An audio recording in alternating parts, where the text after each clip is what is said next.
So update of a year and a month of since having spinal surgery for Cauda Equina, and I'm in so much pain. Had to be back on painkillers today, and I could barely move my arms. But let me explain. Nothing to do with Cauda Equina. It's because I went to the gym. Yeah, 2 years. Wait a minute. But I'm into year 2. Yeah, I'm into year 2. Full year of recovery, hill walking, rock climbing, jogging badly, and a bit of a mental health, emotional roller coaster during this, because we had COVID, so we're all in lockdown, but also just having to deal with the fact that I wasn't going to be able to be the dom I was beforehand. So that's something I had to kind of definitely come to terms with, in terms of, because I seem to just have permanent weakness in my calf, permanent weakness in my glute, or at least so far, after a year and a month of recovery. 13 months, we'll call it. So in other words, if I go my tiptoes, if I go my tiptoes, my strong legs, good, my other leg, I can stand on my tiptoe, but I still can't push up on my tiptoes. So I still, what was that, like still a third of the strength. Like the other leg, I can hop on my tiptoe. And I'm heavier as well. I'm like over 100 kilograms of fat. On my weak leg, I can stand on my tiptoe for about 8 seconds there. Whew, that was good. So with that weakness in calf and related to that weakness in glute, the ability to jog is still very much diminished, and is very poor quality jogging, which I'm a bit nervous. You know, everyone injures themselves from jogging. If you do jogging when you have a clear imbalance, what that could potentially do to the spine, certainly my knees, is not fun. So I lost the joy of running because I couldn't do it. Cycling, again, going up any sort of hill, the amount of glute power, butt power you need to, like pedaling on the flat, going nowhere, or just going along the road, fine, no problem. Challenging myself, kind of getting out of the saddle and kind of go, right, got to cycle up a hill. The amount of power that you need that comes out your glute, it was really, it's like, wow, I can push with this leg can't get up a hill. It's really, really like, this is crap. Okay, so like my trail bike, my cross bike, my bike for going slightly off the pavement, just meant if I tried to go anywhere where there was a hill or some slight gravel incline, just can't get the power out my ass. Can't get the power out my ass. So it's like, okay, that's that. Another thing that's gone. And again, maybe something which will still come back, which will still be a thing I'll have it back in a year or something. But that got annoying. And then, because of all these things getting me down, and because I was just getting fatter, and because we were in lockdown and we weren't going anywhere, I got very comfortable with dad bod, with having my own breasts, and instead of constantly being upset about who you are, just being happy with who you are. And he's like, can't change these things, don't worry about it, why bother, don't make much of a change. Anytime I do try and make a change, it ends up just hurting me, why bother? I lost the pleasure of exercise. So I tried to do other exercises. I've been taking my kid to rock climbing whenever he's having a wee rest. I have a little go on the walls, which is great for the back strength, upper back strength certainly. And requires a lot of flexibility, so that's good for working the flexibility in the calves, because it's still very tight down the one side, just permanently.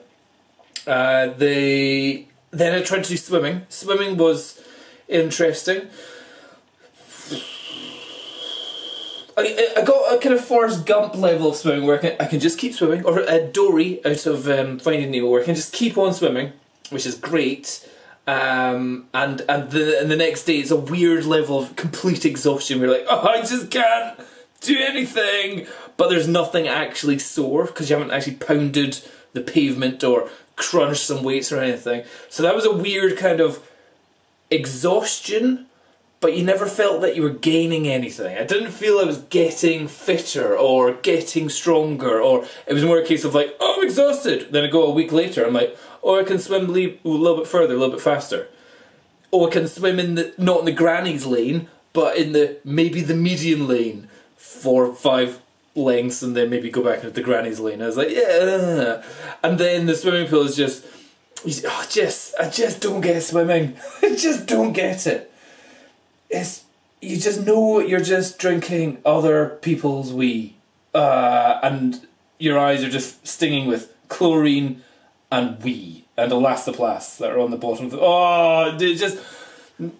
and it's so boring. Imagine, I just keep thinking about it, like, out of all the sports, swimming must be the crappiest one. Like, you go to the Olympic Games, you go somewhere like, I'm going off to Japan, Korea, America, all this stuff, and like, going into a swimming pool. It's the same swimming pool in every country you go to. It's just nothing, it's just such a boring thing to do. It's just a thing you need to be able to do. So, derived no pleasure, apart from the minuscule amount of achievement pleasure that you get. So the mental health part of like, hey, I've achieved the ability to swim for longer. Nah. But also, as soon when I was leaving the swimming pool, I would just still feel depressed, or just like I would get waves of downness. And I've mentioned it to my wife a few times. Like every so often I'll be driving through town, and like the sun's out, and I'm feeling good, and I'm appreciating I have no pain, and like I can get in and out of my car, and I'm not in agony, I'm not gobbling down painkillers, and then I just get a wave of just, not depression, but a wave of just being down and just hating everything. Just like, I was like, I hate every those people. Why are they on the road? Almost like road rage. I don't even know how to explain it. But yeah, it's kind of like getting road rage, but instead of being angry, you're just annoyed at everything and down. And I think it's just like a wave of realization, or a wave of missing the physical ability that I had beforehand. So part of my mental health stuff, I was like, okay, I need to keep finding new things. So swimming out in the sea in the cold, fine. Cold bath, no, I can't really do it because I've got weird sensitivity in the funky leg.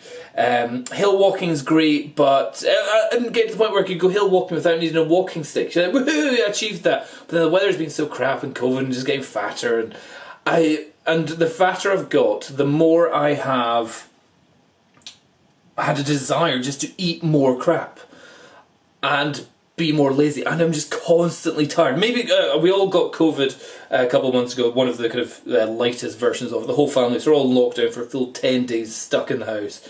And I don't know whether I'm just extra exhausted from that or something, but just generally being heavier,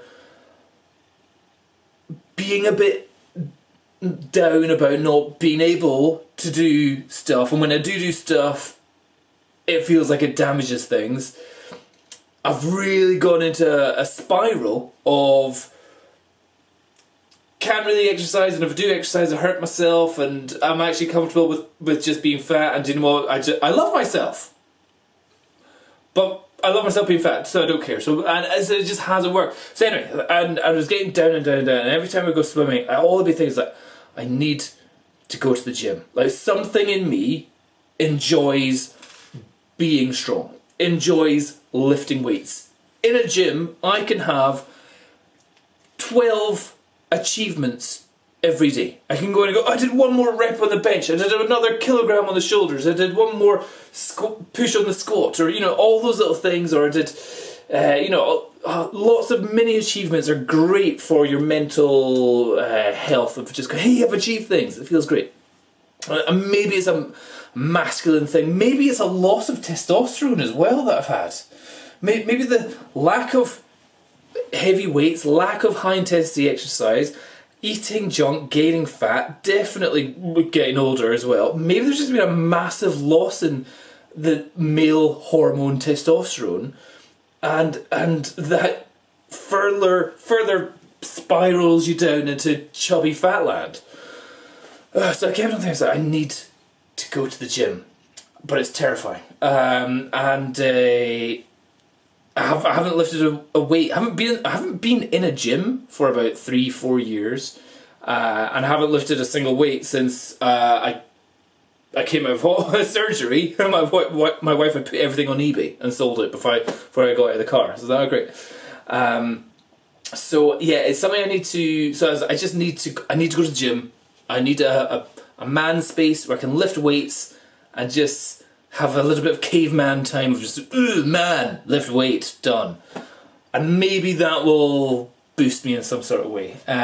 So looking at the gyms, I was like, the main thing I want is a place with a good sauna or steam room and a cold shower.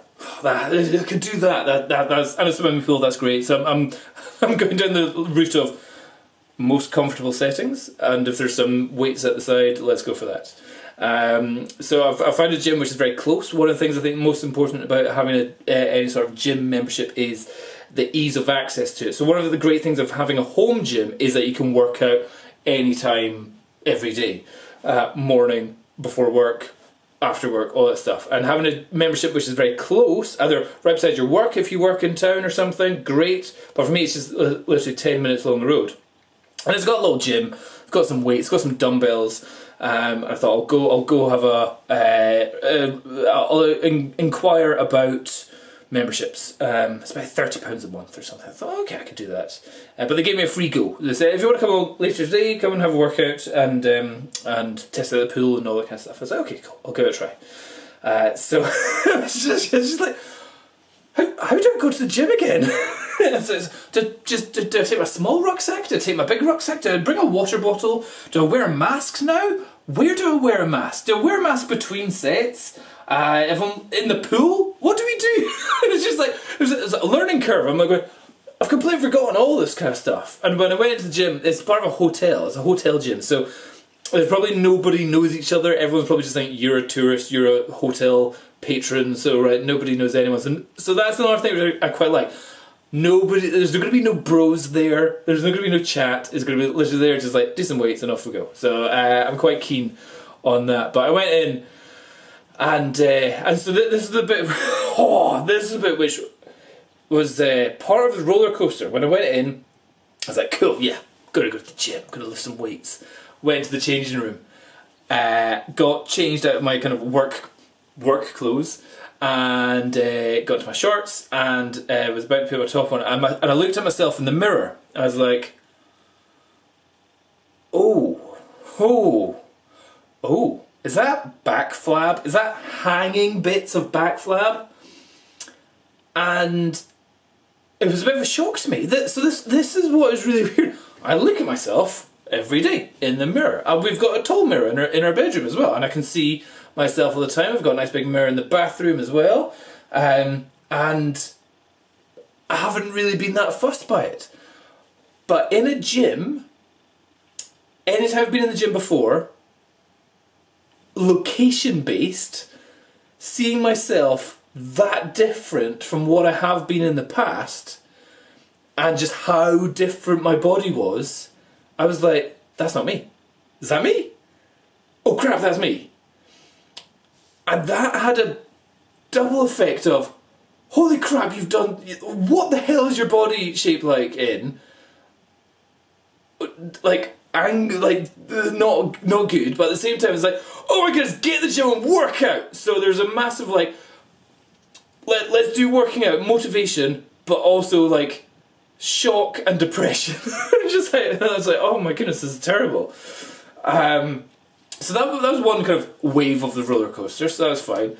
And I was like, okay, I'm kind of motivated, but at the same time I'm motivated because I'm really depressed about the state of my body. And then went to the gym and went to the cross trainer. The cross trainer squeaked and that annoyed me, so I was like, right, I'm not having a membership here. But what I did like is I went on the treadmill. So a treadmill is something I never got after my thing, because I thought I couldn't run. But a treadmill's fantastic because you can put it on a proper gradient without having to go all the way out to the hills.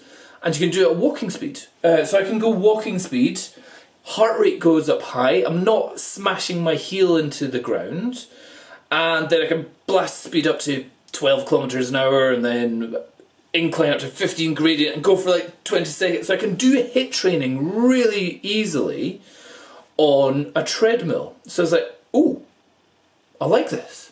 Treadmills are in all gyms, that's easy peasy. And it got my heart rate up through the roof. But again, while I was there, I was in my gym clothes, which I used to have before. And I just felt everything jiggling. I'm like, I'm not a jiggler. I am a jiggler. I've never been like a proper jiggly. I was just like, oh no, I'm a guy that I would look at in the gym before and I would sympathise with, going, good on you, well done, you're going to the gym. I'm that guy, I'm now. So before I was the ripped guy in the gym that was like, well done mate. I'm now the guy that's getting the well done for getting off your ass to go to the gym. It's like, holy shit, just even thinking about how fat and how far away I am from the past. Whew, it's tough. So that was running machine, good. Like that. Then I went to do some weights. Pull down machine, good. That doesn't put any pressure on the back. It doesn't have an actual proper bench press either. It's just like a Smith machine. It's just like, why does anybody have a Smith machine? They're the most stupid things ever. But then there's a dumbbell, so I was like, okay, I'll go light. You know, don't want to hurt my spine. So it's like 14 kilogram dumbbells. Okay, do some bench press. Yeah, 20 reps with 14 kilograms. Oh, let's go up to 18. Oh yeah, feel good. Let's go up to 24. Yeah. This is really struggling. Go to some exercises. Came back and I looked at the 28s, and I actually got an adrenaline rush. I was actually going. I was scared, not because of like I can't lift the weight, but like if I lift these up, and all I feel is that in my spine. Game over again. I was, and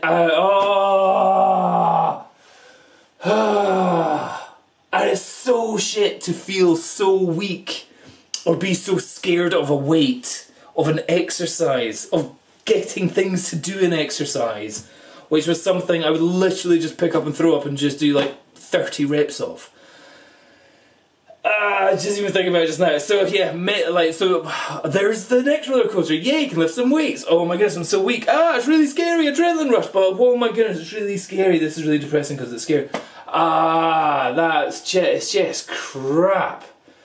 And so did all that, swim, sauna, jacuzzi, cold shower, over and over, great. So think I'll go get the membership, go for that.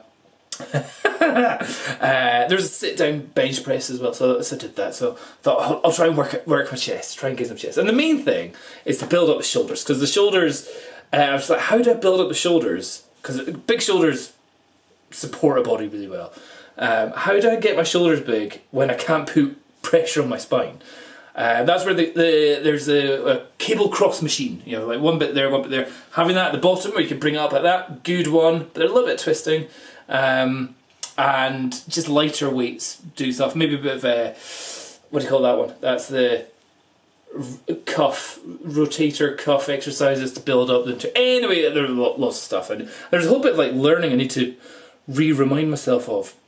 But yeah, and then this morning, I woke up, had to take painkillers, had a terrible night's sleep, and I was like, I'm going to get back in the gym. That means I need to have a good night's sleep. Right, into bed, 9:30, gentle music on, take my, what's the herbal remedy? I have some sort of herbal thing that I have in my drink before I go to bed to help you go to sleep. I was like, right, sleep's the best thing for you. Okay, let's go to sleep. I woke up at 1 in the morning. I was like, wide awake. Stayed up for like 3 hours in the middle of the night going, can't get to sleep. Fell asleep, then woke up an hour later with the kids jumping on my head. And I was like, can't move my arm. I was broken. Just like, I don't know what's happened, but like, I don't know whether there's just so much grinding on my elbow joints, but just, it feels totally swollen. And my triceps, I did a bit of tricep push downs as well. Oh, they're just broken. I got out of bed and broken. I can't move my arms. It's like, it's brilliant. So I had to take 2 ibuprofen. I had my coffee with my turmeric and black pepper, because that's meant to be like anti-inflammatory, natural anti-inflammatory. Then I was like, it's not working. I need to be able to get in the car and move my seatbelt across. So I need to go take 2 ibuprofen as well. It's like, holy moly, that's tough. But so yeah. But do you know what I love? I love this pain. I love this pain. Oh, this pain feels so good. What isn't feeling good when I do this, and I just feel breasts? That's not so good. And when I do this, I don't have shoulders. But the pain is good. I love this. So this, sore triceps, so good. Breasts, not so good. So that's the plan. I'm just wondering, could there be like a awesome transformation video of fat-breasted gut dom goes to the gym for a year and just sees how much weight? I went on the weighing scales. Went in there and was like, 107 kilograms. They're broken. No chance I'm 107 kilograms. Like, I went home, got changed, got into my gym gear, went there again, weighed myself again. It's like 106. Yeah. Guess I'm 106 kilograms. Oh crap! I've never been over 100 kilograms. I haven't been over 100 kilograms since like my fattest days ever. I'm at my fattest of oh god, that's depressing. Oh, depressing, but motivating, and the pain is great. So it's going to take about a week before I'm actually recovered from this. So that's good. But yeah, back in the gym. But just it's got to somehow figure out how to be careful enough so I don't screw my back, but at the same time work out hard enough to actually get some benefits from it. So yeah, there you go. That's what's been happening. Fun and games, roller coasters, ups and downs. Still recovery going on. Still calf and leg issues from before. So yeah, although they were like, oh yeah, you'd be totally fine back within a month, 2 months, 3 months. Yeah, you'd be sorted. No, this has been over a year. I think it's potentially just permanent. Calf will never get back. I don't know, maybe. Got to stay positive. Positive mental attitude. Yeah, maybe in 5 years' time, I'm like, oh yeah, totally forgot I had a calf issue. Fingers crossed. But yeah, back to the gym. Already feeling a bit happier, bit more mentally, bit more dom again, which I think is what my wife is really wanting to see instead of just grumpy dom. So there you go. Getting back to be able to do the things I used to do beforehand to help the mental health. Mental health, very important. See you later, bye bye.